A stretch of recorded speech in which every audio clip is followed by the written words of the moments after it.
Buongiorno, sono Cesare, quello delle avventure.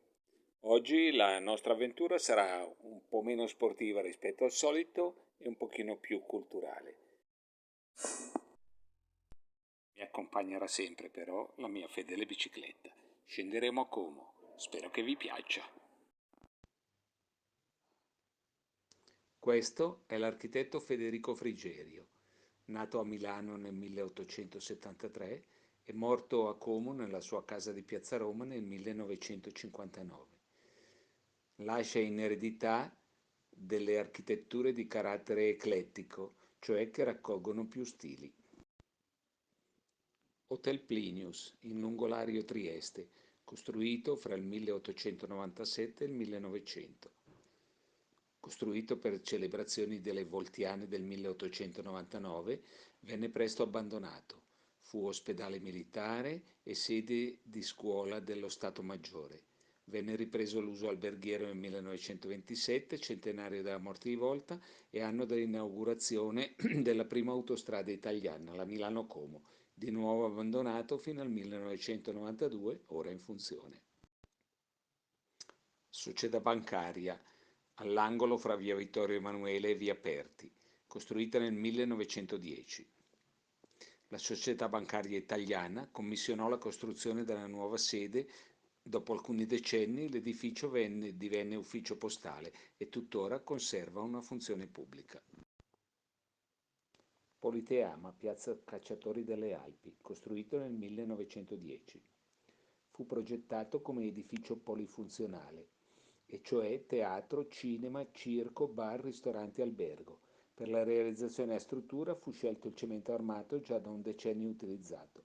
L'edificio rinuncia a qualsiasi aspetto neoclassico e si distingue per l'estrema semplicità, anche se caratterizzato da alcuni particolari molto belli, anche se nascosti, come la cupola vetrata che sovrasta la platea e la torre scenica sopra il palco.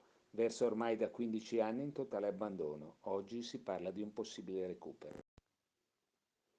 Banca Commerciale Italiana, via Plinio, 1926. Dopo aver aperto via Plinio a metà Ottocento per dare visibilità al Duomo anche dal lago, si pensa a rinnovare il lato sinistro abbattendo vecchie e storiche case per far posto alla nuova sede della banca commerciale. Frigerio realizzò un edificio neo-medioevale usando i marmi di Musso e di Varenna per un risultato molto scenografico. Palazzo Vescovile, 1927-1940, Piazza Grimoldi. Dopo aver riscoperto all'interno del cortile la parte più antica del Palazzo Vescovile e averne curato la ristrutturazione, si pensò alla ricostruzione della facciata e ne nacque un prospetto maestoso e consono all'importanza dell'edificio.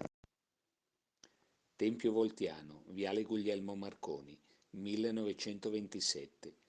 In occasione del centenario della morte di Alessandro Volta, venne deciso di edificare un mausoleo che ricordasse l'illustre scienziato e ne contenesse le invenzioni che si salvarono dall'incendio dell'esposizione voltiana del 1899.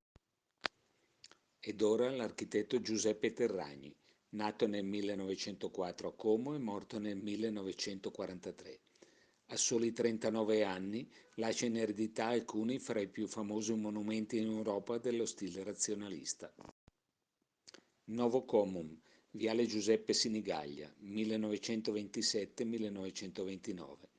Sempre nel 27 al giovane Terragni viene affidata la progettazione del completamento del quartiere del Pra Pasqué, iniziato 2 anni prima in forme eclettiche. Il progetto Terragni è così moderno che al comune viene presentato un disegno con decorazioni in stile. Solo a ottobre del 29 si tolgono le impalcature e l'edificio suscita sconcerto, al punto che il comune nomina una commissione per giudicarlo. Alla fine viene approvato e da noi resta un edificio ammirato ancora oggi. Monumento ai caduti, Viale Puecher, 1931. Dopo alcuni progetti del 1923 e del 1926, nel 1930 vengono presentate alcune proposte. Alla fine prevalse l'invito del poeta futurista Marinetti a trasformare un disegno del giovane architetto Sant'Elia, uno dei caduti a solo 28 anni della Prima Guerra Mondiale. Ad elaborarlo sono chiamati i fratelli Attilio e Giuseppe Terragni e ne nasce la torre che tutti conoscete, realizzata in pietra del Carso e che contiene un monolito interno di 40 tonnellate con incisi i 650 nomi dei caduti comaschi. Albergo Posta, via Garibaldi, 1931-32.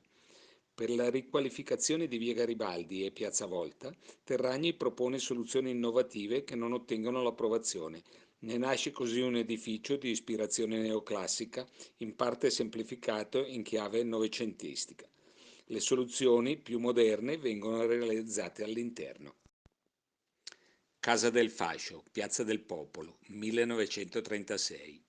È tra i capolavori riconosciuti dell'architettura del Novecento, ammirato e visitato da cultori dell'architettura e studenti da tutto il mondo.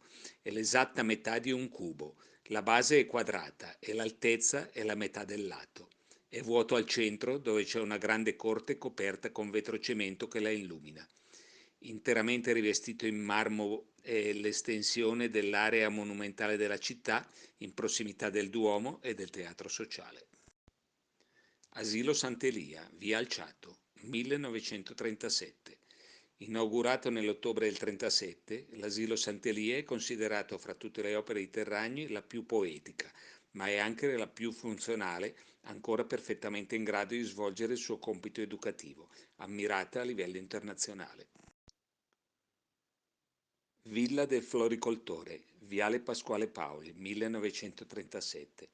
Progettata per il floricoltore Amedeo Bianchi, che nelle intenzioni del committente avrebbe dovuto essere una casa rurale, è diventata uno degli esempi più evidenti dell'architettura europea del momento. In origine era sollevata dal terreno, in seguito il piano terra è stato completamente chiuso. Casa Pedraglio, via Mentana, 1935-1939. Edificio dalla volumetria molto semplice, progettato con negozi a piano terra successivamente chiusi con un basamento in pietra e marmo. Originali i balconi, con parte del pavimento in vetrocemento per dare leggerezza e luce. Case Popolari, via Anzani, 1938. Piccolo quartiere dell'Istituto Autonomo Case Popolari, eseguite con riferimenti all'edilizia tradizionale col sistema distributivo con scale aperte e ballattoi, come le vecchie case di ringhiera. Casa Giuliani Frigerio, 1939, Viale Rosselli. L'ultimo edificio realizzato da Terragni prima della chiamata alle armi e la successiva morte a soli 39 anni. La casa, all'origine isolata in mezzo a Campo Garibaldi, un'ampia zona non edificata al tempo, è ora circondata da edifici che in parte la nascondono. Ho pensato di salutarvi così oggi, dalla chiesina di San Maffeo sopra Rodero, dove sono giunto. Alla prossima!